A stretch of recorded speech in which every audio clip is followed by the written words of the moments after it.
Doctor Babasaheb Ambedkar यांच्या जयंतीनिमित्ताने आज आपल्या शाळेमध्ये सांस्कृतिक कार्यक्रमाचं आयोजन केलेलं आहे।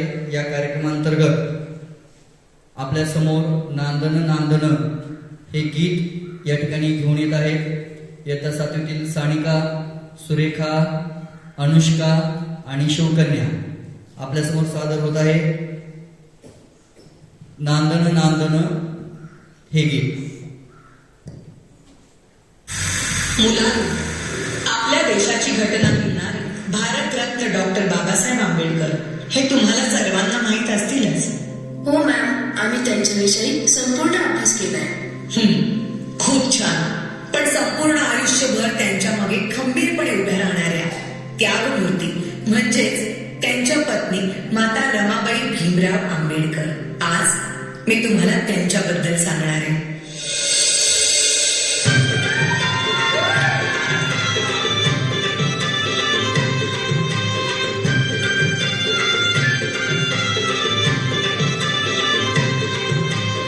वयाच्या 7व्याच वर्षी त्यांच्या आई वडिलांचं निधन झालं आणि घराची सर्व जबाबदारी त्यांच्या अंगावर पडली।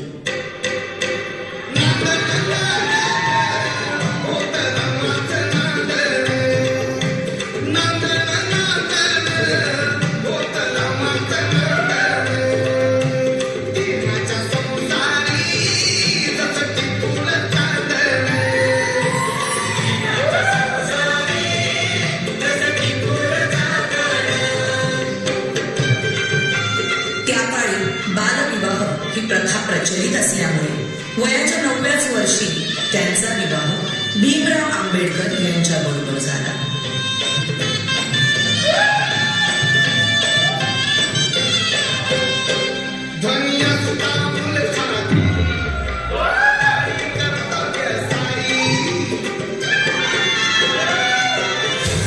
अगं, हे काय केलंस?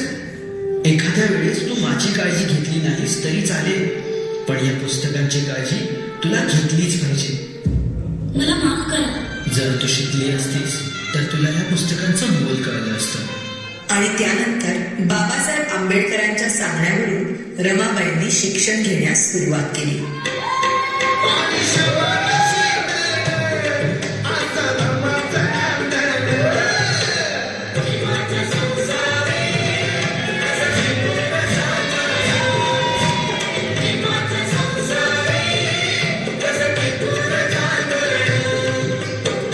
शिक्षणासाठी बाबासाहेब आंबेडकरांना परदेशी जावं लागलं, म्हणून रमाबाईंनी संपूर्ण घराची जबाबदारी स्वतःवर घेतली।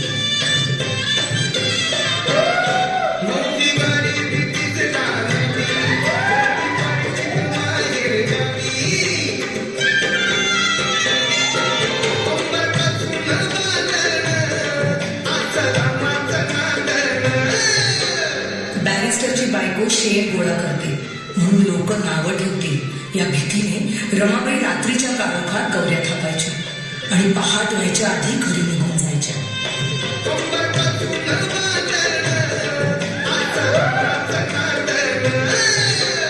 पण मॅडम, रमाबाईंची रमाई केव्हा झाली? रमाबाईंच्या 5 मुलांपैकी 4 मुलांचा मृत्यू त्यांनी खूप जवळून पाहिला होता। त्यानंतर लहान मुलांना उपाशी पोटी बघणं त्यांना कधीच सहन झालं नाही। अशाच एका वेळी भुकेल्या मुलांची दशा पाहुनी बांगड्या सोन्याच्या रमाईने दिल्या काढून आणि त्या दिवसानंतर सगळी मुलं रमाबाईंना रमाई बोलू लागली।